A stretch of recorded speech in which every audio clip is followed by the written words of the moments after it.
Oke, selamat datang di Gogata Podcast. Apa kabar para viewer? Hari ini kami tetap menjelaskan mini project ini talk, share, dan interaktif. Nah, mungkin di belakang background saya ada yang baru hari ini. Makanya setiap kali podcast ini kita ada berkembang dan juga backgroundnya atau layoutnya juga tetap selalu akan berubah-berubah demi kenyamanan para viewer. Dan tidak lupa juga kami telah melakukan protokol kesehatan secara ketat dengan tidak lupa mencuci tangan, memakai masker dan juga physical distancing. Dan untuk para viewer juga jangan lupa untuk physical distancing untuk keluar rumah. Tema kita hari ini sedikit banyak menarik adalah dunia pendidikan di era persaingan global. Karena mungkin menjadi banyak pertanyaan untuk para calon murid, calon pelajar perguruan tinggi dan lain sebagainya, bertanya-tanya apa yang menjadi baru di new normal ini di masa sulit ini dalam dunia pendidikan. Nah, bintang tamu kita hari ini adalah Bapak Karol Theophany Ladon, SAP, MAP. Betul Pak? Apa kabar? Apa kabar Bapak? Kira-kira baik hari ini. Iya, kira-kira. Betul Pak, saya agak takut ini. Ini gelarnya banyak ini. Betul nggak saya mencapai sekali lagi ya Pak ya? Bapak Karol Theophany Ladon, SAP, MAP. Betul? Saya rasa masih panjang namanya daripada gelarnya ya. Ya, tapi gelarnya udah cukup panjang nih Pak. Kalau di prompter udah penuh nih Pak. Oke, itu adalah betul. Jadi namanya sudah betul, gelarnya sudah betul itu. Berarti Bapak saya menjelaskan adalah Wakil Rektor UPB, Ya, Wakil Rektor Bidang Kemahasiswaan Universitas Putra Batam. Wah, berarti kalau sama posisinya panjang nih Pak ya? Posisinya panjang. Jadi jangan dicampurin ya. Iya. Nanti kalau tambahin jadi panjang itu. Enggak cukup satu halaman nanti. Bapak Karol Theophany Ladon, SAP, MAP, Wakil Rektor Bidang Kemanusiaan dari Universitas Putra Batam. Jadi itu kalau di UN Bapak capek sendiri itu tulisannya itu dulu. jadi itu perlu dibacanya perlu pelan-pelan supaya nanti nggak salah ya gitu. Iya. Tapi ini enak loh Pak kalau di ujian atau dibuat apa namanya ini yang terakhir ini di dalam ujian ini kalau tulis nama Bapak udah setengah halaman penuh nih Pak. Tapi terima kasih udah menjakupi undangan kami Pak dari Gogata Podcast atau waktunya pasti sibuk dan lain sebagainya. Apa kesibukan Bapak sekarang ini Pak?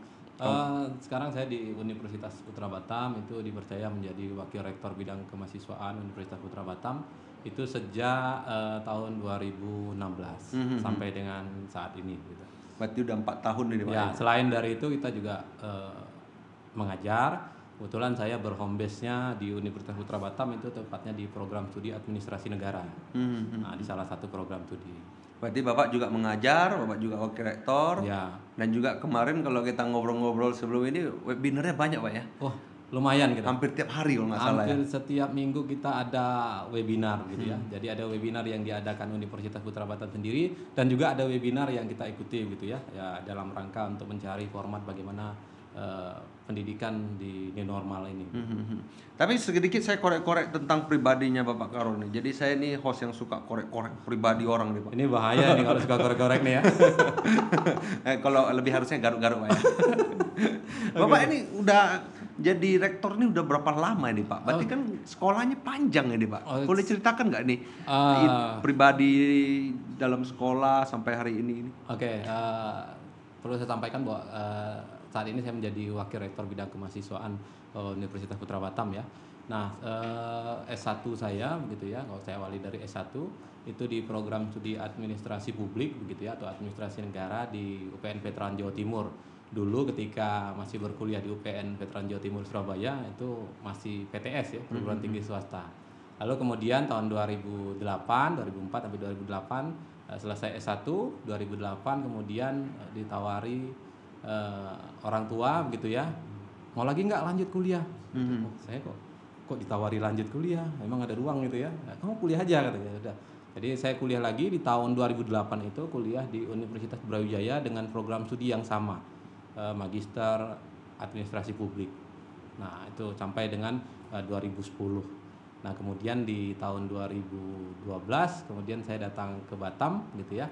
Mencoba-coba waktu itu untuk melamar kemudian menjadi dosen gitu ya. Nah melamar menjadi dosen ya salah satunya di Universitas Putra Batam ini dan akhirnya ya sampai seperti ini. Tahun 2012 saya bergabung di. Berarti Bapak ini orang Surabaya?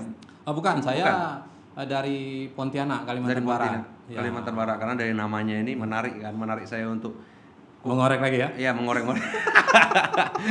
Karena kan Bapak dari Kalimantan ke Surabaya belajar ilmu di sana, mungkin kan pada masa itu Jawa lagi populernya kan, lebih populer ya kan. Baru kenapa memilih Batam Pak, ini yang menjadi menarik untuk saya. Ya itulah ya. Kadang-kadang rahasia Tuhan itu di luar dari itu kita tidak ketahui. Ternyata bukan pertimbangan akademik begitu ya, tapi ada pertimbangan histori, sejarah soal jodoh misalnya. Gitu ya. Tapi kalau kira-kira kalau boleh tahu, kenapa memilih Batam? Ada historikalnya nggak? Itu yang tadi saya bilang, itu histori jodoh mungkin karena istri saya, gitu ya, mantan pacar saya itu ya orang Batam. Jadi datang ke sini waktu itu bersama istri saya begitu ya, jadi disuruh nyoba-nyoba, mau nyoba deh di sini gitu ya, coba di sini ya. Dan saya rasa bahwa ya mungkin ini jalannya kemudian ya untuk berkarir gitu kita coba, dan akhirnya ya sampai dengan saat ini gitu. Jadi kenapa harus dari Pontianak ke Surabaya, habis Surabaya di sini gitu ya? Saya rasa yang di atas sudah menjodohkan saya dengan pekerjaan dan istri gitu ya. Tapi istri Bapak pasti cantik ya? Ya? Pasti cantik ya? Harus cantik dong, kalau nggak cantik nggak mau dong saya. Iya, walaupun saya nggak kenal kan pasti cantik juga, kan? Pasti sama juga kan ya? Nah, kita kan nggak berani, kalau live nggak berani bilang nggak cantik, bahaya Pak. Bahaya, tidur di luar nanti gitu. Iya, gulingnya disimpan lagi. Berarti kan 2016 di Batam. 2012 udah di UPB. Ya, 2012 saya sudah di UPB begitu ya, berkarir menjadi dosen. Lalu kemudian 2013 saya dipercaya Universitas Putra Batam dan yayasan itu untuk menjadi ketua program studi administrasi negara. Jadi jenjang saya memang dari bawah begitu ya. Kemudian lanjut tahun 2016 dipercaya oleh pimpinan. Jadi bintang 3 ya? Bu Rektor gitu ya, jadi bintang 3 lah gitu. Mungkin Bu Rektor menonton, terima kasih Bu Rektor. Iya, Bu Rektor yang arahan Bapak untuk kemari juga ya? Iya, jadi berarti secepatnya akan menjadi bintang 4 atau bagaimana nih Pak? Ya tergantung yang di atas ya, kalau di atas mau ngasih saya di bintang. Atas ini, di atas Bu Rektor atau di atas ya, Tuhan? Terserah yang mikirkan ya. Bahaya ini kalau Bu Rektor nonton ini ya kan. Tapi kalau boleh tahu Pak, saya mau tahu tentang UPB ini bergerak di tahun berapa UPB ini? Ya, jadi UPB ini sejarah berdirinya UPB misalnya kalau kita lihat ambil dari UPB-nya saja begitu ya, itu dari 2008 gitu ya. Dulunya sebelumnya STMI begitu ya. Kemudian 2008 kita menjadi perguruan tinggi dengan nama Universitas Putra Batam sampai dengan saat ini. Terus program studinya apa aja nih? Ada yang spesial ini pasti ini. Ada 9 program studi di kita begitu ya. Di 9 program studi ini kita terdiri menjadi 2 fakultas. Gitu ya. 2 fakultas itu adalah fakultas teknik dan ilmu komputer gitu ya. Yang di dalamnya itu ada program studi S1 sistem informasi, kemudian S1 teknik industri, kemudian ada S1 teknik informatika. Kemudian ada Fakultas Ilmu Sosial dan Humaniora. Nah, di dalam fakultas ini ada program studi akuntansi, manajemen, ilmu hukum, sastra Inggris, ilmu komunikasi, kemudian manajemen akuntansi gitu. Ada 6. Berarti totalnya 9 ya? Totalnya 9 semua. Berarti dari awal itu sudah 9? Ya, atau ada 10 begitu ya. Ada 10 karena sejak awal kan pendirian sebuah universitas kan harus ada 10 program studi begitu ya. Berarti belum ada rencana penambahan ke depannya atau bagaimana? Kita mau rencana buka Magister Manajemen dan beberapa program studi yang lain ya.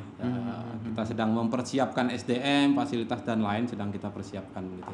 Tentu butuh proses persiapannya. Ya doainlah, mudah-mudahan nanti ada. Amin. Berarti nanti tunggu kalau ada nanti diundang lagi sini ya. Diundang lagi ke sini untuk ngobrolkan.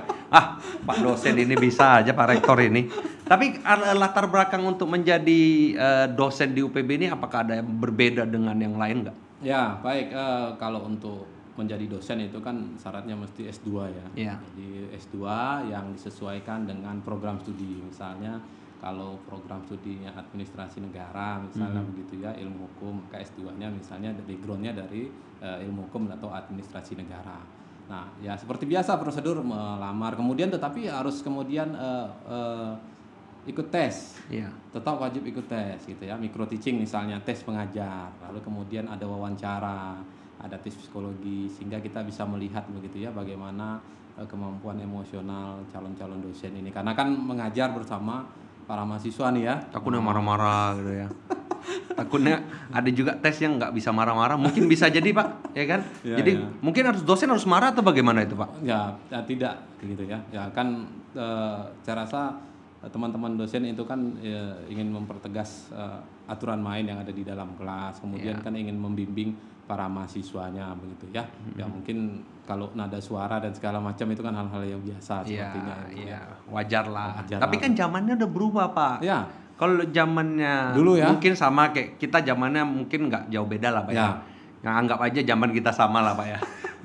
Sama Itu lah kan ya. dulu kalau orang apa kita bilang dosen atau guru itu kalau misalnya mukul anaknya atau misalnya marah-marah lah kita ngomong ya, kalau udah anak kuliah nggak mungkin kan dipukul. Ya. Marah-marah kan biasa aja. Tapi kalau yang sekarang kan mungkin orang tuanya yang membela anaknya. Kan zaman menjadi berbeda. Apakah ada kesulitan di itu nggak Pak sebenarnya? Ya, saya rasa kan program pendekatannya ya, komunikasi dengan para mahasiswa. Maka kalau di Universitas Putra Batam gitu kan kita kan punya dosen PA, dosen pembimbing akademik. Nah, inilah ruang di mana mahasiswa dan dosen itu saling berinteraksi untuk saling cerita apa sih kesulitannya. Nah, silahkan didampingi. Maksud kita itu supaya jangan mahasiswa ini salah arah nanti. Jangan dia curhatnya sembarangan. Jadi tidak ada solusi, tidak ada nasihat, tidak ada bimbingan begitu ya. Tapi kalau ada dosen pembimbing akademiknya kan bisa diarahin. Kamu kenapa? Saya kesulitan ini Pak. Oh gini, saya kasih tip. Boleh nggak begini? Nah, interaksi itu yang ingin kita bangun sebenarnya sehingga semakin komunikatif. Lalu dengan mahasiswa juga hubungannya menjadi baik begitu ya. Jadi teman-teman mahasiswa juga bisa menerima kalau memang ada hal-hal yang memang mungkin tidak bisa diperoleh dia. Gitu. Berarti dosen yang tadi, yang dosen pembimbing ini sementara waktu diliburkan dong Pak? Oh tidak. Karena kan muridnya tidak hadir. Oh ya tidak. Maka itu yang menarik sebenarnya. Gitu ini ya. menarik ini Pak. Sebenarnya arahnya memang ke sana Pak. Iya. Cuma halus dulu kita kan. Ini mainnya halus nih ya. Iya. Langsung menusuk ke jantung nih ya. Nanti Pak masih ada nih. Masih nih ya? Masih Belum banyak ya? nanti. Oh, ternyata belum masuk ke jantung. Jadi begini, Iya. di new normal ini bukan menghentikan kegiatan dan layanan. Di UPB tidak menghentikan layanan. Gitu ya. UPB mencoba mencari format, kita menemukan. Proses bimbingan masih bisa dilakukan. Misalnya bisa dilakukan melalui MS Teams ya. Jadi kita punya platform Teams gitu, bisa dilakukan melalui Teams itu. Tetap bisa bertemu sapa dengan itu, tetap bisa menyampaikan keluhan-keluhan mahasiswa, itu bisa dilakukan. Jadi memang kita membatasi untuk adanya pertemuan, tetapi tidak membatalkan dan tidak menghapus adanya kegiatan bimbingan akademik. Betul. Itu harus jangan sampai teman-teman dibiarkan, teman-teman mahasiswa dalam kondisi seperti ini, mereka harus tetap diberikan semangat, diberikan motivasi begitu ya. Ayo dong semangat. Dosennya juga harus ini Pak ya. Harus. Karena kan mungkin menjadi pemikiran kan. Iya. Karena kan saya minta maaf dengan segala hormat lah, pasti mungkin kalau dari perusahaan mungkin kalau ada pengurangan apa, ada ketakutan jadi dosen, apakah saya dipecat nanti ke depannya untuk pengurusan perusahaan atau jadi dosen, pasti ada kepanikan. Makanya seperti tadi Bapak bilang kan, kita harus motivasi mahasiswa dan juga dosennya juga ya kan, seperti itu. Maka kalau di dosennya kita itu setiap minggu gitu ya, di hari Sabtu begitu bersama Ibu Rektor dan pimpinan yang lain kita selalu mengadakan rapat internal ya. Rapat koordinasi setiap hari Sabtu jam 9 pagi itu kita pakai daring begitu ya, kita rapat, kita membicarakan apa yang terjadi selama seminggu ini, apa yang harus kita lakukan ke depan, bagaimana kita menyikapi situasi ini, agar ini saling menguatkan, satu perahu ini saling menguatkan satu sama lain dari pimpinan sampai dengan teman-teman dosen, supaya juga kita bisa melaksanakan kegiatan ini dengan baik. Tapi kalau boleh tahu dosen di UPB ini berapa banyak Pak? Kita punya, kalau dihitung dari saya mengambil berdasarkan data yang diperoleh, kita laporkan di Porap ya, misalnya ada 179 misalnya begitu. 179 ya. Dan tidak ada yang, mohon maaf, tidak ada yang di PHK ya? Oh tidak ada, sampai hari ini tidak ada. Makanya karena kan seperti biasa. Ya karena pendidikan ini menjadi primadona untuk akhir-akhir ini, makanya kita undang Bapak jadi di podcast kami kan. Sebenarnya begini Pak, yang menjadi pertanyaan ini kan bagaimana kondisi murid, terus bagaimana kondisi orang tua ataupun mahasiswa orang tua. Jadi ribet saya kan nanyanya Pak, kan ini saking groginya saya lihat Bapak ini. Jadi sama, saya juga grogi sebenarnya. Iya, sebenarnya. Jadi saya lagi nyiapin jawaban juga. Iya, makanya sebenarnya yang pengen saya nanya ini kan menjadi banyak sekali pertanyaan bagaimana kuliah di zaman sekarang ini. Makanya menjadi pertanyaan mungkin jadi calon mahasiswa yang dari SMA ini kan. Kita bahasnya nanti deh yang untuk pelajar, kita bahas yang mahasiswa dulu. Bagaimana cara mendaftar, apakah ada perbedaan? Karena kan dulu ada ijazah, Nah, yang tadi kita ngobrol sebelum on cam ini, ijazahnya si angka ini dari mana gitu. Ya, jadi kita tetap ya proses mau kuliah secara internal, kemudian pendaftaran itu tetap dilakukan tanpa ada penutupan dan segala macam. Aksesnya tetap bisa melalui online. Nah, itu tetap bisa dilakukan. Teman-teman yang mau calon mahasiswa bisa mengakses di website Universitas Putra Batam. Tinggal lihat saja portal pendaftaran mahasiswa barunya. Di situ sudah ditentukan kok.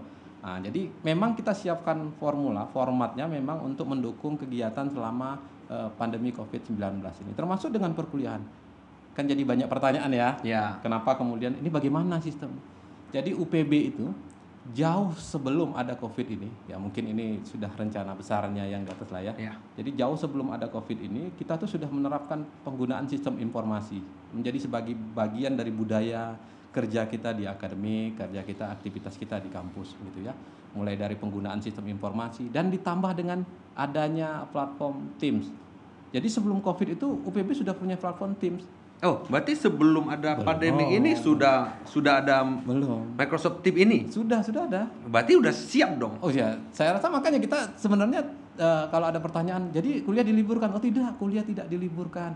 Kasihan teman-teman mahasiswa kalau diliburkan, kita tetap jalan karena kita punya fasilitas untuk mendukung kegiatan itu. Jadi selama pertemuan di semester genap ini mulai Maret gitu ya sampai dengan akhir ini mau menjelang akhir UAS ini begitu, kita menggunakan Teams. Teman-teman tetap bisa melihat wajah saya. Wajah saya ini bisa terlihat lah ya gitu ya. Dia harus lihat wajah saya. Wajah saya juga enggak ya? Belum ya? Oh, nanti bisa saya. Jadi bisa melihat wajah kita begitu. Anak-anak juga masih bisa kita lihat, kita sampaikan materinya sesuai dengan apa yang sudah kita upload di e-learning Universitas Putra Batam. Jadi sama. Proses bimbingan skripsi juga sama, nggak ada. Kita pakai online, mahasiswa bisa tanya jawab segala macam. Berarti menarik ini Pak. Berarti kan seperti yang Bapak sampaikan ini kan memang sebelum pandemi ini jauh-jauh memang UPB sudah ada sistem informasi yang menggunakan Microsoft Teams. Jadi dengan ada pandemi ini tidak ada efek yang signifikan, walaupun pasti ada efeknya, kita pastikan. Kira-kira seperti itu kan? Iya, tetap ada dampak. Misalnya kita akan mengatur format ya, gimana sih model formatnya kita atur. Bagaimana nanti kita akan menampilkan slide-slide-nya supaya ini tidak membosankan dan segala macam. Itu kita atur, tetap ada, tetapi paling tidak kita sudah dibekali, kita sudah disiapkan sarana seperti itu dan ditambah budaya yang kemudian kita gunakan dalam konsep misalnya penggunaan digital gitu ya, digital sistem informasi kita gunakan seperti itu. Jadi budaya yang sudah dibangun ditambah dengan kesiapan fasilitas, saya rasa proses yang linear untuk menghadapi tidak ada kesulitan signifikan. Tapi berarti nggak ada alasan dong untuk mahasiswa itu bilang, Pak internet saya lemot Pak. Ya kalau ada juga ya? Ya ada lah ya. Pasti ada lah ya. Saya rasa kalau internet lemot itu bukan hanya soal pandemi, tidak pandemi pun menjadi satu alasan. Kan pasti ada. Kan, ya tetap ada. Tetapi kan itu kan kita kembalikan kepada provider ya. Maka kan kita berkali-kali menghimbau ke teman-teman yang lain. Kalau bisa kita gunakan provider yang bisa mendukung jaringan internet gitu ya. Karena kalau jaringan internet kan itu kan di luar dari keterjangkauan kami untuk melakukan itu. Dan itu biasanya juga bukan karena sebelum COVID pun biasanya banyak ya. Iya, karena alasannya primadona Pak. Itu alasan yang sangat primadona, signifikan. Kalau alasannya sakit perut kan berarti kan cuma beberapa saat hanya ke toilet. Kalau ada internet berarti udah dapat absensi, keluar jalan-jalan. Ada Pak, karena saya dulu juga mahasiswa. Begitu ya? Wah, kalau jadi mahasiswa saya pasti nggak absen itu. Makanya untung saya nggak diajarin wakil rektor ya. Tapi kalau mahasiswa apakah ada kenaikan Pak di masa sulit ini yang pendaftaran baru? Saya rasa problemnya kita sampai hari ini masih progres ya. Kita masih progres untuk penerimaan mahasiswa di sekitar 700-an 800-an itu masih progres ya. Saya rasa tetap ada ya terjadi kendala begitu ya. Saya rasa di semua PTS juga ada kendala ya. Karena dampak ini kan memberikan dampak terhadap kehidupan ekonomi orang tua ataupun si calon mahasiswanya sendiri, apalagi mereka yang bekerja begitu ya. Tetap ada lah seperti itu. Tetapi kan kita terus berupaya ya untuk menyediakan ruang-ruang bagi teman-teman yang ingin mengetahui apakah nanti di bagian pandemi ini, selama pandemi ini UPB masih siap dengan proses pembelajaran. Ya saya katakan tetap masih siap. Dan kita sudah siapkan untuk semester ganjil 2020-2021 sudah kita siapkan. Tapi kan programnya susah untuk di-deliver. Karena contohnya begini Pak, sepengetahuan saya, kalau misalnya salah boleh dikoreksi ya Pak ya. Sepengetahuan saya, Bapak kan harusnya ada tim yang ke sekolah-sekolah. Ini UPB ada Ya. gini, iklan lah Pak Ya. seperti itu. Kan sekarang nggak bisa. Ya, Kalau Bapak mau naikin baliho, jalan juga sepi. ya. Kira-kira Bapak mau pakai program apa untuk Ya. menarik ini? Dan juga yang ketiga Pak, terakhir Pak, adalah ekonomi sulit Pak sekarang. Oke. Bisa aja kan ada calon mahasiswa bilang, oh mungkin saya tahun depan lah baru kuliah. Ya. Kan jadi hilang Pak Ya. calon mahasiswa Ya, itu. ya betul ya. Pertama situasi yang kalau berada di luar kita kan di luar keterjangkauan kita. Tetapi kan kita menggandeng apa yang menjadi program-program pemerintah melalui bantuan, ada uang bantuan SPP dan KIP kuliah misalnya ya. Kita kan juga bergandengan tangan di situ gitu ya.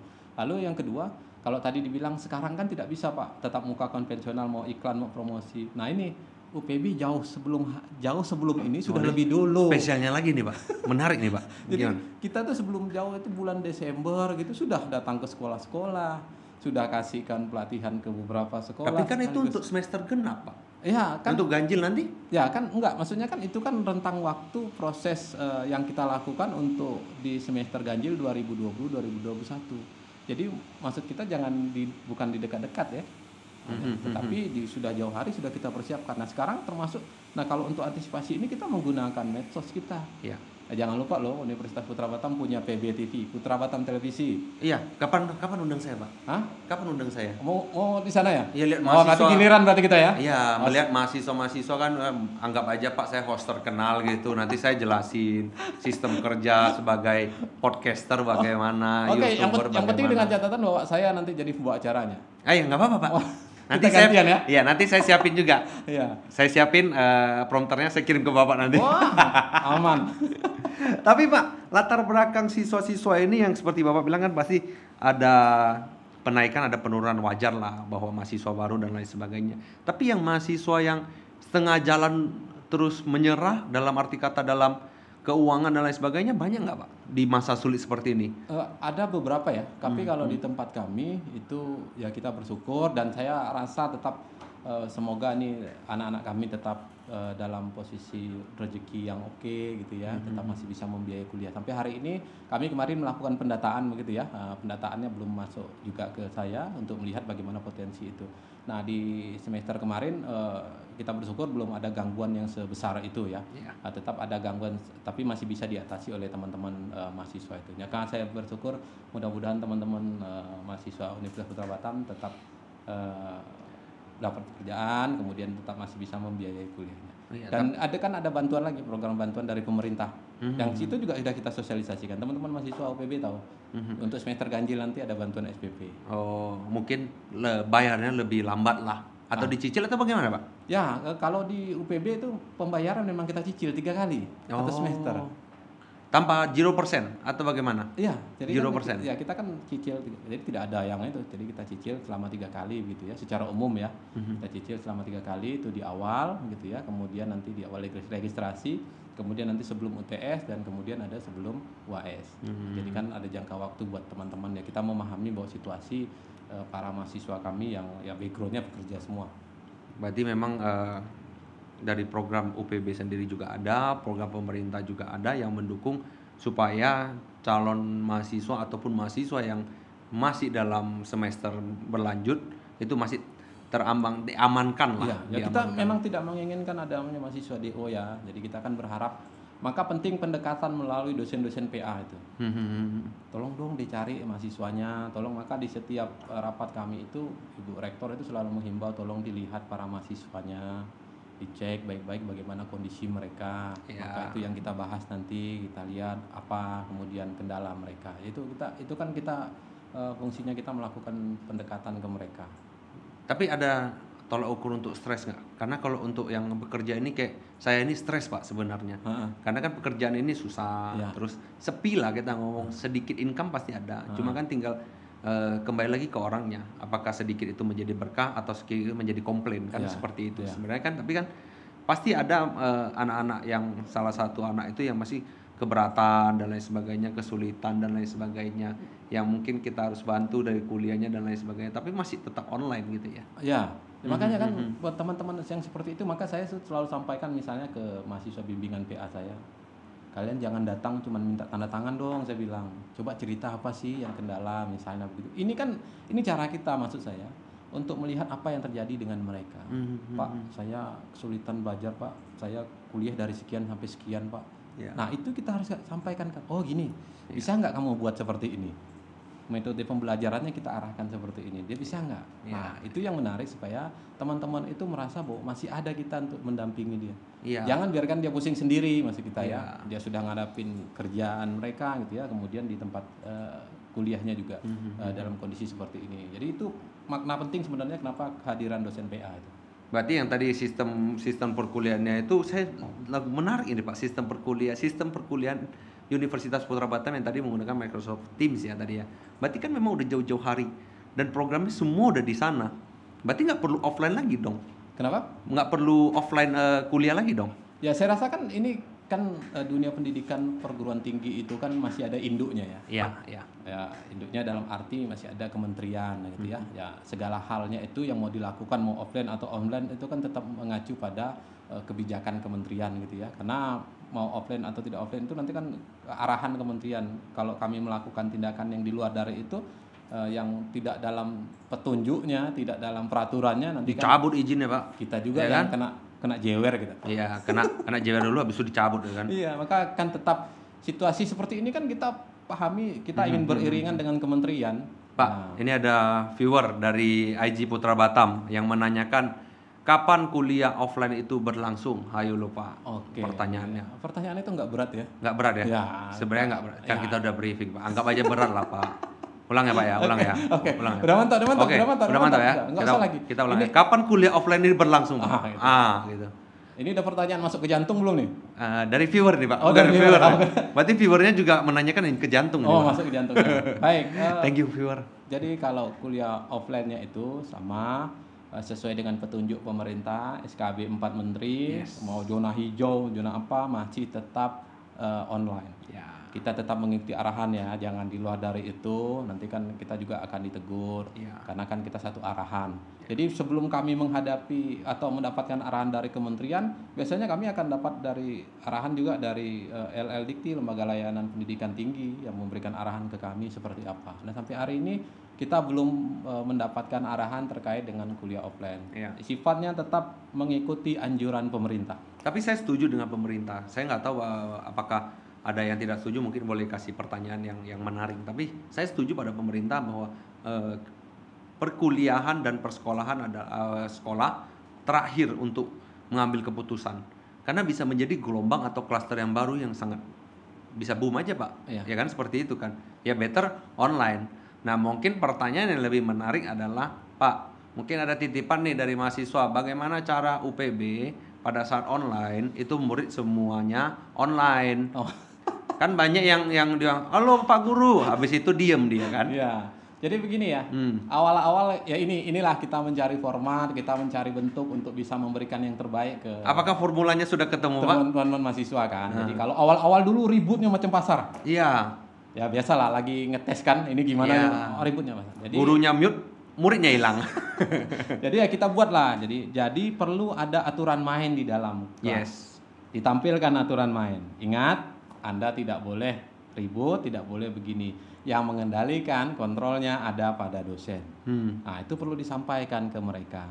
Dan kita mengendalikan. Jadi kita sebagai ownernya, kita yang mengendalikan, kita bisa mute-kan semua. Jadi kita bisa buatkan dia bukan menjadi presenter gitu ya. Jadi peserta saja seperti biasa, dia tidak punya kecuali kita minta. Nah, itu kita buatkan proses untuk pengendaliannya. Itu yang kita kemudian sosialisasikan ke teman-teman dosen sehingga kemudian nanti bisa diterapkan di dalam kelas. Nah, mengenai kemudian mahasiswa bandel seperti saya. Bagaimana kalau mahasiswanya seperti ini begitu ya? Nah, sering meninggalkan handphone ditaruh di atas meja, dia pergi masak mie gitu ya. Lebih bagusnya lagi dia pakai green screen, Pak. Udah ada wallpapernya. Gerak-gerak lagi, Pak. Ya, jadi kalau begitu biasanya kan teman-teman metode mengajar di dalam kelas yang perlu sangat berpengaruh ditentukan.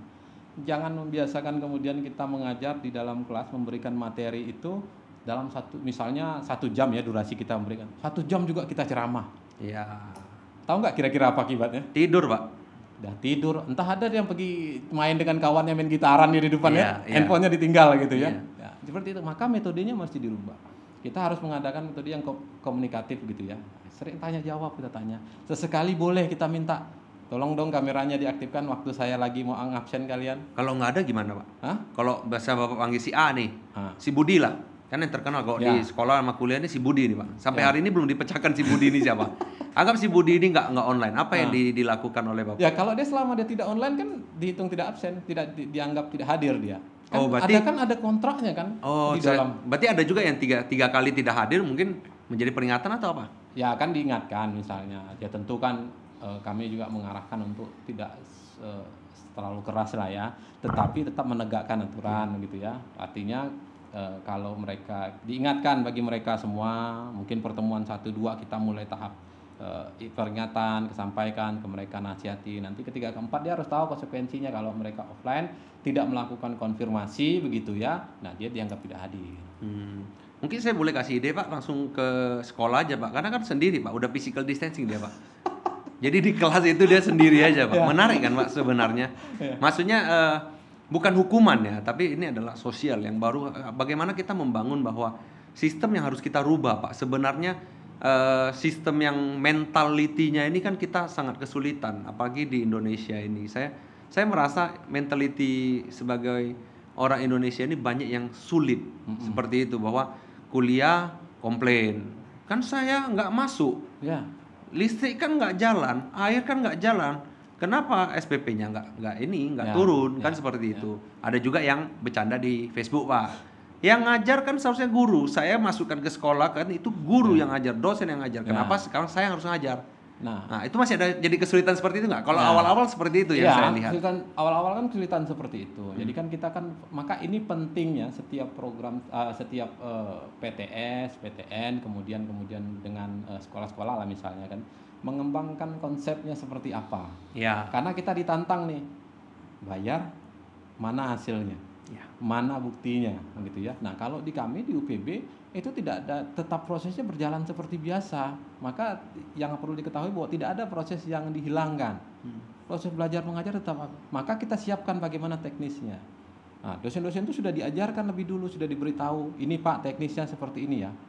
Nah, nanti kalau misalnya dalam durasi pelaksanaan kegiatan perkuliahan itu wajib direcording. Ya. Nanti kalau mahasiswa yang tidak ikut bisa lihat lagi videonya, bisa ditampilkan lagi, jadi mahasiswa bisa lihat gitu. Nah, Bisa record, yang tidak diketahui kan oleh yang banyak pihak, ya mungkin wajar saja ya, gitu. Tapi yang tidak diketahui oleh banyak pihak adalah proses di belakang layarnya seperti apa. Iya. Ya kan, ini berhari-hari loh nyiapin. Betul, terus terang saja dengan situasi yang mendadak seperti ini, kita harus berdampingan dengan pandemi COVID-19 ini, dan tidak boleh ada layanan atau kegiatan yang terhenti. Bagaimana kita buat formatnya dari awal sehingga itu kerjaannya menjadi sangat banyak. Ya. Nyiapin gimana ini videonya. Dulu kami sampai sudah menyiapkan video, masing-masing dosen juga harus siapin video. Kalau kendala terjadi sesuatu sudah langsung upload video ini begitu ya. Materi juga harus dikemas sedemikian rupa. Nah, saya rasa itu manajemen pengelolaan seperti itu yang penting untuk dilakukan. Ya. Nah, jadi supaya di pihak yang lain juga bisa melihat ini loh. Ya. Nah, kan tidak ada yang dihilangkan, tidak ada juga aktivitas yang dihentikan. Ya. Tetapi yang perlu diingat, di belakang layar itu kita bekerja habis-habisan untuk menampilkan ini. Belajar dari hal baru, nyusun format barunya. Ini kan baru nih. Iya. Bukan betul. kita membuat format baru di tengah ketidaklaziman. Dan harus menjadi bersahabat dengan ketidaklaziman tersebut. Nah, Berarti memang proses ini panjang dan lain sebagainya. Yang saya boleh sampaikan adalah kami berharap sih pada semua calon mahasiswa atau mahasiswa ataupun orang tuanya mengerti bahwa memang dosen ini bekerja keras bagaimana membuat satu video, bagaimana online kelas yang lebih menarik. Iya. Walaupun memang sudah ada dari dulunya, tapi ini lebih menarik. Iya. Biar murid juga lebih nyaman ataupun si mahasiswi itu lebih nyaman untuk di sini belajarnya gitu loh. Betul. Metodenya juga harus ya yang komunikatif ya. Jadi kan biar menghidupkan suasana di dalam kelas. Jadi tidak bertatap muka tetapi tetap enjoy ya, tetap dinikmati. Tapi agak susah Pak sebenarnya. Kalau nggak lihat dosennya itu mungkin dosennya pun kadang-kadang jadi nggak cepet marah. Feel-nya, saya bilang feel-nya Pak sih sebenarnya. Ya. Feel-nya itu kalau ada dosen itu kan lebih enak kita lihat dosennya. Tapi kalau hanya di layar kaca itu menurut saya pribadi kurang dapet gitu. Menurut saya pribadi. Ya. Nah ini ada pertanyaan Pak dari Herdi Official 04. Bagaimana kebijakan kampus terkait pembayaran BO yang belum ada keringanan sedangkan mahasiswa tidak mempergunakan fasilitas kampus? Ya, Nah, baik. Baik. Jadi saya rasa kan tadi sudah saya jelaskan ya, Iya. ya begitu ya. Kan karena tidak ada yang dihilangkan. Teman-teman dosen kan tetap mengajar. ya. Ya, ini yang perlu dipahami bahwa perguruan tinggi itu tidak hanya bersandar pada satu bagian tertentu saja. Kemudian tidak hanya pikirkan teman satu saja. Ya. Yang dipikirkannya itu banyak. Komprehensif yang dipikirkan. Bukan saja soal di satu sisi mahasiswa, bagaimana dengan dosen-dosen kami? Ya. Bagaimana secara keseluruhan? Dan perlu diingat, COVID ini dampaknya bukan hanya untuk tertentu, misalnya untuk mahasiswa saja, tetapi untuk yang lain.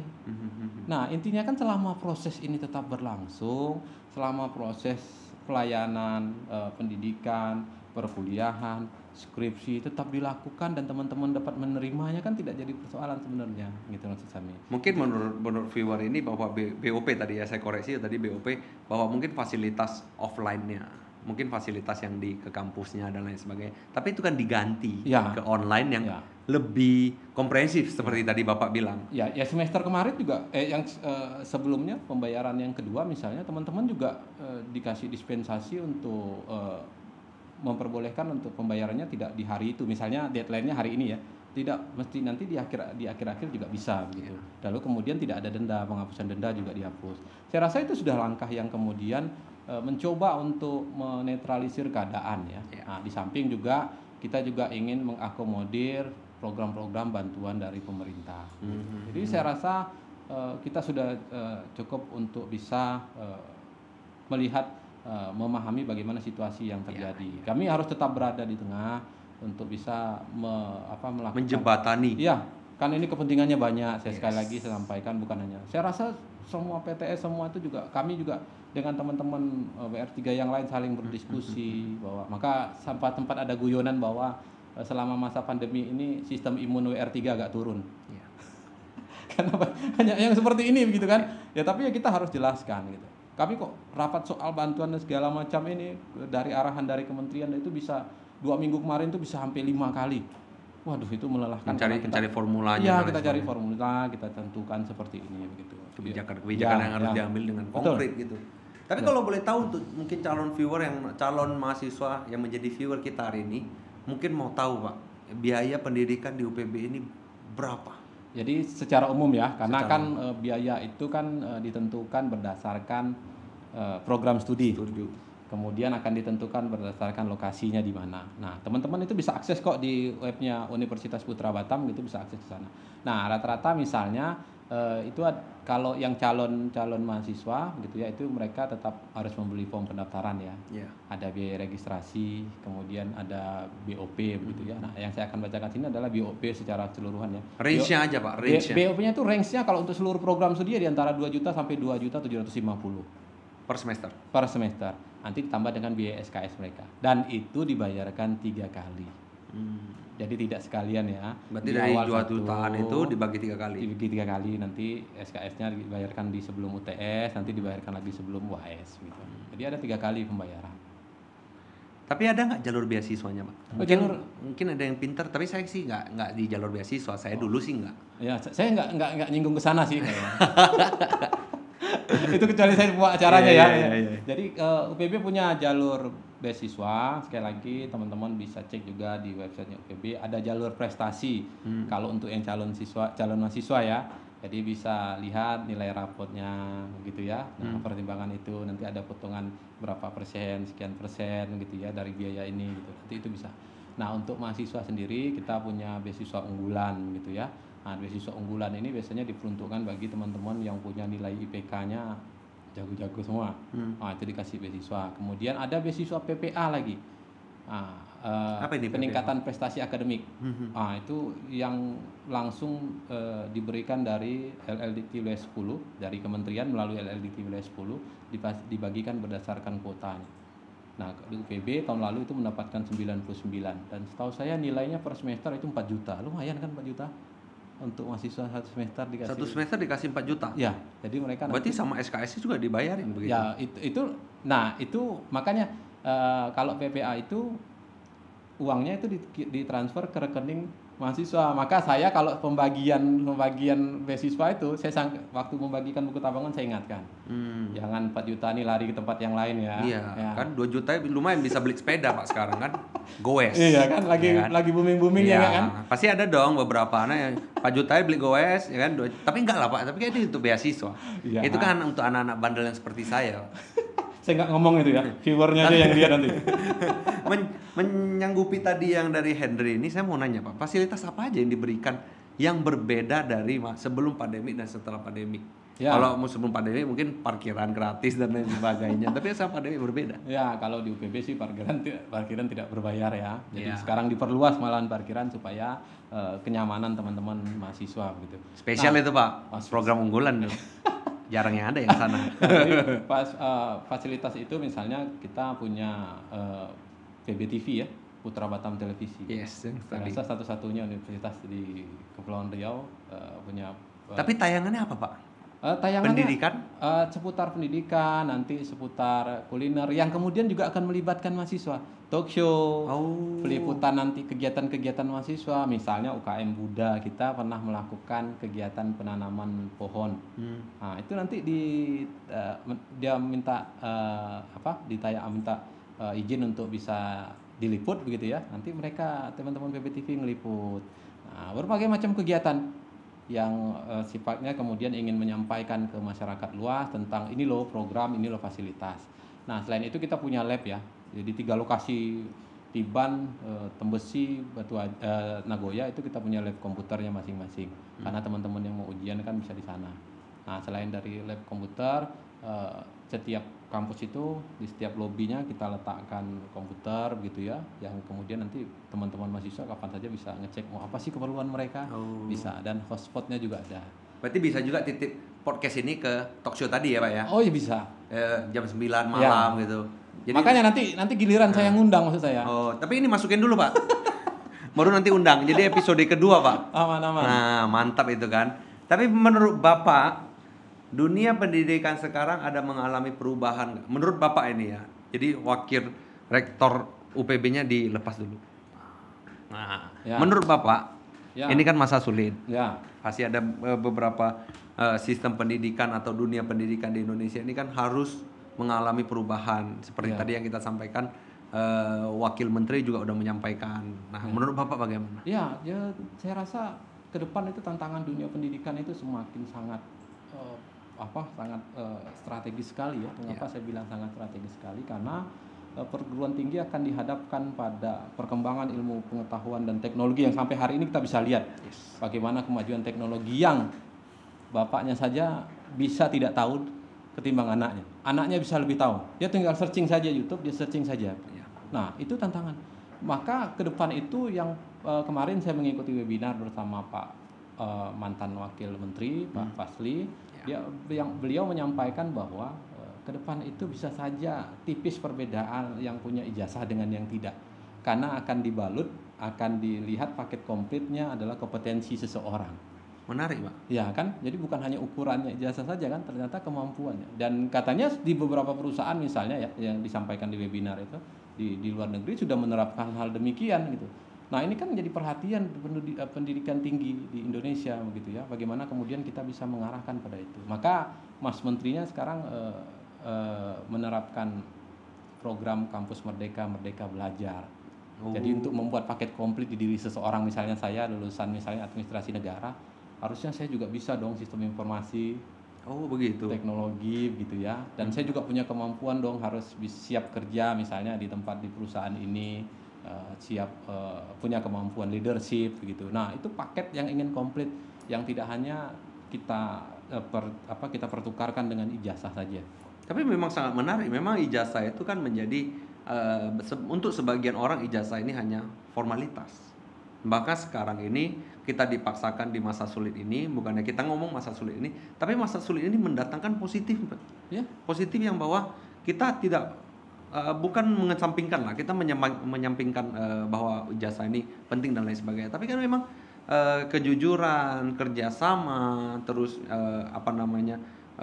gotong royong di dalam ini lebih penting bahwa menjadi seseorang menjadi paket yang lebih lengkap ya seperti Bapak bilang seperti itu kan kira-kiranya. Ya. Tapi apakah menjadi pengurangan SKS? Tidak, karena kalau misalnya kalau kita bicara dalam konteks kampus Merdeka Belajar, Yes, kita tidak ngomong konteks itu. cuman dia memindahkan kemudian misalnya 20 SKS berada di luar program studi, kemudian 40 SKS yang lainnya berada di luar universitas. Ekstrakurikuler seperti itu jadi tapi itu sudah masuk hitungan satu rangkaian SKS untuk masa studi selama 8 semester itu misalnya begitu ya. Nah misalnya begini, saya di jurusan administrasi publik begitu ya, mengikuti mata kuliah entrepreneur, wirausahaan gitu kan, yang orang tahu kan misalnya soal marketing, nyusun rencana bisnis. Tapi apakah orang juga dipahami juga bahwa di dalam kewirausahaan itu juga penting untuk mengetahui bagaimana hukum bisnis berlaku. Iya, setuju Pak. Setuju. Itu kan tidak paketnya di situ. Tetapi hukum bisnis ini ternyata ada di mata kuliah misalnya di program studi ilmu hukum. Nah, untuk melengkapi paket ini kan dia bisa nyebrang ke sana untuk ngambil mata kuliah tersebut. Nah, paketnya menjadi komplit maksud kami. Jadi tidak ada yang tersisa. Dan itu tetap dihitung menjadi bagian SKS dalam selama mereka melaksanakan kegiatan. Nah, termasuk juga mereka misalnya punya usaha. Misalnya dia di luar ya, nah, dia punya usaha, itu bisa dinilai kan. Orang punya usaha itu kan pasti leadershipnya, pasti ada orang punya usaha. Bagaimana dia membangun leadershipnya, membangun pengaruhnya untuk bisa mendesain tujuan, dan tujuannya ini bisa berpengaruh pada anggotanya untuk bisa dilaksanakan. Dan nilainya kan ada, itu yang pengujian nilainya, format nilainya terkait hal-hal demikian itu diserahkan ke universitas. Nah maksudnya seperti itu sih kampus Merdeka Belajar itu. Lebih menarik untuk mahasiswa atau mahasiswi sebenarnya menurut saya ya Pak ya. Kita kan berkaca dari calon atau dia mantan menteri ya. Mantan menteri yang menyampaikan bahwa ini lebih paket komplit, bahwa nanti lebih menjembataninya itu tidak masuk jurang Pak. Karena saya merasa itu setelah saya kuliah keluar, saya masih susah dapat kerja karena nggak cocok kriteria dengan si perusahaan itu tersebut.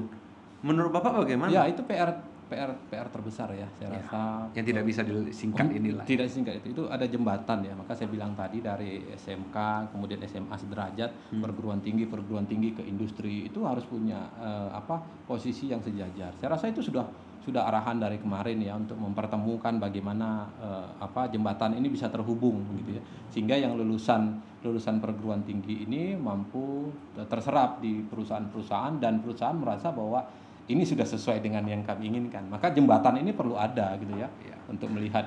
Makanya beberapa perguruan tinggi kan juga diminta untuk mengadakan kerjasama dengan perusahaan-perusahaan supaya kita ingin melihat apa yang dibutuhkan. Kira-kira yang dibutuhkan bisa nggak kemudian diterapkan ke kami dalam bentuk kurikulum, dalam bentuk kegiatan yang lain yang mendukung, sehingga nanti dia lulus, dia siap pakai nih di perusahaan. Iya, lebih siap bahwa tidak jomplang. Berarti kan ini kan perkara kalau seperti kita menggampangkan pembicaraan ini adalah teori dan praktek ini harus sinkron. Kadang-kadang teori ini bagus, prakteknya jeblok. Kan begitu kira-kiranya di situ yang mungkin yang disampaikan ya.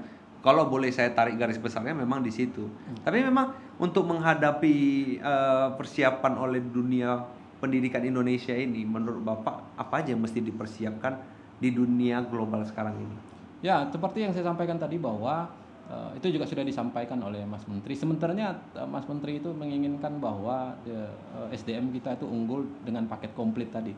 Iya, bukan dari paket C, Pak ya. Jadi bukan hanya dari paket C atau paket hemat ya. Setuju. Jadi bukan hanya dilihat pada ujian akhir semester, ujian tengah semester yang dilihat pada nilai-nilai mereka mengerjakan itu. Tapi soft skill mereka, kemampuan mereka itu juga diinginkan begitu ya. Maka ke depan itu perguruan tinggi mesti mengadopsi ilmu masa depan. Perubahan itu tidak bisa kemudian kita hindari. Kita akan berhadapan dengan perubahan. Pertanyaannya siap atau tidak kita menghadapi perubahan tersebut. Nah, dengan perkembangan dunia teknologi seperti ini, maka kampus tidak boleh alergi dengan teknologi. Harus adopsi teknologi. Maka itu juga yang dilakukan UPB begitu. Maka UPB itu melihat ilmu masa depan begitu ya. Jadi ingin lihat ilmu masa depannya, kira-kira apa sih yang dibutuhkan, dan teknologi ini salah satu. Maka kami sudah membuatkan program yang nantinya seluruh program studi itu juga harus melek teknologi. Ya, dia harus tahu tentang teknologi begitu ya, di dunia sistem informasi seperti apa, dia juga tahu gitu kan. Sehingga nanti paketnya dia itu sudah paket komplit tadi seperti yang saya sampaikan di diri. Nah, itu yang perlu dipersiapkan ke depan. Maka rancangan-rancangan kurikulumnya, rancangan teknik pembelajarannya di dalam kelas yang kemudian dibuat komunikatif itu sangat penting. Study case untuk mereka memecahkan persoalan begitu ya, itu juga menjadi sangat penting ke depan. Maka itu penting untuk diwanti-wanti ya ke depannya. Saya juga berpikirnya itu vital sekali, karena jangan sampai kemudian yang punya ijazah kalah dengan yang tidak punya ijazah karena dia punya kompetensi yang cukup. Mungkin ke depannya bisa seperti itu. Ya bisa saja. Bisa saja. Seperti almarhum Bob Sadikin ya, kan. jadi mungkin bisa aja. Ya, bisa saja. Ya seperti inilah. Maka saya bilang, orang kan mau cari pengetahuan kan gampang aja sekarang. Mau cari apa? Tinggal ini langsung buka. Ya, Google. Dapat, ketemu. Ya. Nah, universitas, perguruan tinggi ataupun pendidikan tinggi mengemasnya dalam bentuk sepaket kegiatan, sepaket kurikulum, mata kuliah yang bisa mengakomodir itu semua. Tapi menurut Bapak, apakah ini waktu yang tepat untuk dunia pendidikan itu berubah? Karena kan kalau misalnya tidak ada pandemi, kayak contohnya kemarin lah, yang bahwa Menteri Pendidikan ngomong UN dicabut, kan menjadi viral, menjadi pembicaraan dan sebagainya. Tapi menurut Bapak, apakah ini momentum yang tepat untuk merubah dunia pendidikan jauh lebih baik? Saya rasa untuk momentum tepat dan tidak tepat, saya sekali lagi saya sampaikan bahwa kita akan menghadapi perubahan. Pasti ya. Suka tidak suka kita akan menghadapi perubahan. Mau kita akan menghadapi perubahan. Momentum terbaik adalah bagaimana mempersiapkan diri menghadapi perubahan. Iya. Jadi jangan nanti deh gitu. Enggak. Kalau begini ya, kalau UPB mikirnya nanti deh, mungkin nggak akan ada nih perkuliahan sistem online ini. Iya. Tapi UPB mikirnya akan ada perubahan ke depan. Akan ada perubahan kekuatan teknologi ke depan yang akan mengubah kebiasaan manusia, gaya hidup manusia. Maka UPB siapkan ini fasilitas sistem informasinya, kemudian siapkan penunjang-penunjangnya ketika berhadapan dengan situasi seperti ini. Udah siap. Tinggal merubah saja format bagaimana prosedur. Formula yang lainnya sudah sangat siap. Begitu dia. Tapi kalau ngomong-ngomong kesiapan sudah siap semuanya, achievement apa aja yang sudah pernah diraih dari UPB sendiri? Kita kalau tidak salah ya di tahun 2018-19 gitu kita penerima hibah untuk penelitian dan pengabdian dosen. Bapak Ibu dosen di tempat kami juga sangat antusias untuk melakukan penelitian dan pengabdian begitu ya. Lalu kemudian beberapa mahasiswa kami juga ikut kejuaraan. Ada yang beberapa mewakili provinsi Kepri, misalnya Putra Putri Kampus Indonesia di Solo waktu itu ya. Kemudian ada yang juara tinju, cewek juara tinjunya. Wow. Dan itu anak akuntansi. Memang ngeri ya. Jalurnya sana tapi dia tinju. Iya. Itu dia peraih medali perak kalau tidak salah saya, perak di regional Sumatera. Itu untuk PON. Untuk provinsi Kepri begitu ya. Nah, itu dari akuntansi. Maka saya heran. Saya tanya ke prodinya, "Bapak kasih makan apa Pak anak ini? Kok jadinya jadi tinju?" Tapi menurut saya dia akan susah cari pacar. Udah hebat di keuangan, uang nggak keluar ditinju tuh suaminya nanti. Hati-hati berarti suaminya ya. Iya, hati-hati itu. Mungkin nggak gampang itu nanti menjadi calon suami. Tapi ini bercanda aja Pak. Ya.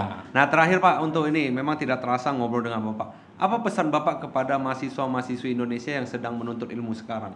Ya, kemarin saya baru menyampaikan video singkat ke mahasiswa baru kami bahwa saya sampaikan di dunia pendidikan itu semuanya berproses. Mendapatkan sesuatu yang besar butuh proses dan kadangkala tidak seperti yang kita bayangkan. Maka berusahalah, semangatlah, jangan pantang menyerah. Jangan pantang menyerah kalau skripsinya dicoret dosennya, mundur. Jangan pantang menyerah kalau kemudian hari ini mendapatkan nilai yang jelek. Ya. Jadi itu adalah cara bagaimana dosen Anda melakukan pemberian motivasi untuk meningkatkan potensi diri. Akhirnya dia tahu bahwa saya bisa melawan keadaan yang sulit. Ya. Jadi itu pesan yang penting bahwa tidak semudah itu, semua butuh proses. Sesuatu yang besar itu pasti butuh proses. Proses itu kadang-kala tidak nyaman. Maka berusahalah, semangatlah untuk terus mengenyam pendidikan. Saya rasa teman-teman mahasiswa kalau mengikuti hal-hal seperti ini, saya rasa akan jadi leader bangsa inilah. Kalau pesan-pesan saya ya mungkin satu, kuliah itu memang prosesnya sangat sulit. Tapi pada saat Anda sudah sarjana dan ke dunia kerja, Anda akan mengalami bahwa kuliah itu adalah momentum yang sangat enak sebenarnya.